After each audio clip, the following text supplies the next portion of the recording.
Pastor Jason here at Tucka Siege, and this is our weekly deeper dive into Sunday sermon. We call it Digging Deeper, an opportunity to go a little bit deeper into what we learned and talked through this past Sunday. We are walking through the Gospel of John as a church, and this past Sunday in chapter 9, we were looking at the story of the blind man who was healed.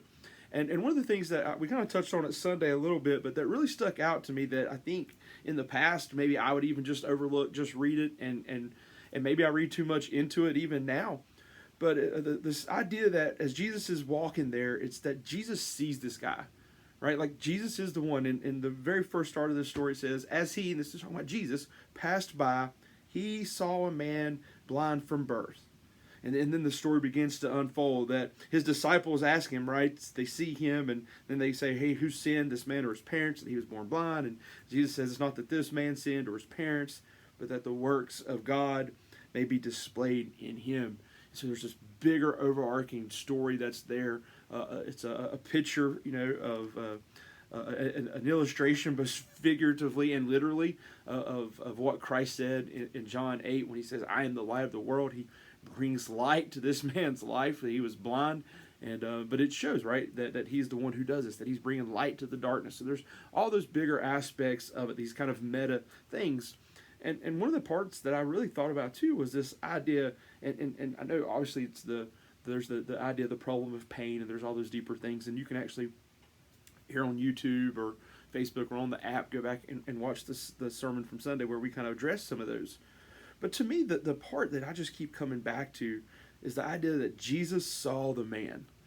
All right, we said Sunday, Jesus is actively looking for those in need and for opportunities for God to be glorified. And that's the challenge, I think, for all of us.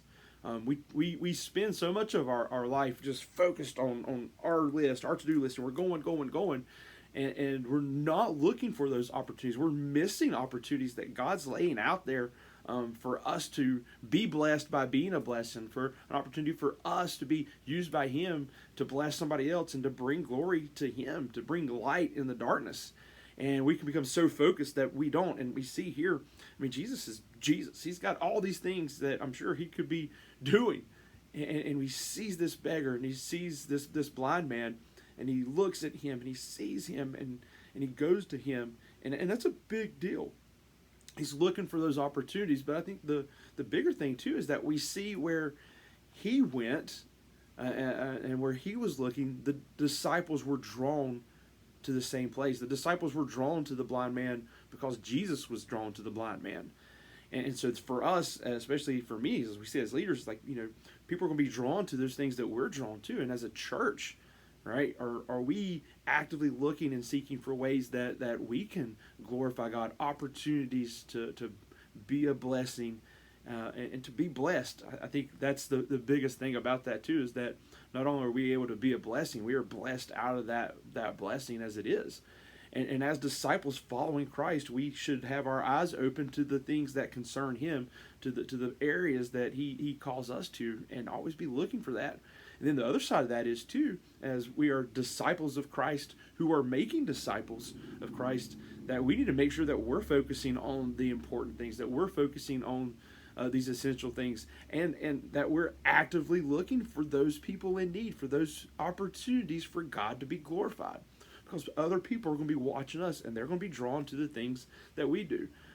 Where we place that emphasis is where people are going to look, where people are going to see those things. And we want to obviously be a church that's disciples making disciples, that's living out God's love in their actions, that is on mission to reach this community for Christ, that Jesus would be glorified in all that we do. And then a smaller level for that, and more personal for me, I think about my kids. Do they see me doing these things? Because the things that I put that emphasis on, the things that I say are important, are the things they're going to treat like are important. And the things that I say are important are those things I show it. And when I put my action and my time, and when I actively move, we can say, reaching these people at the homeless shelter, or reaching my neighbor, or making disciples that make disciples, or being out, living out God's love in our actions. All those things we can say that they're important. But again, if it's just lip service and not lifestyle, we're failing.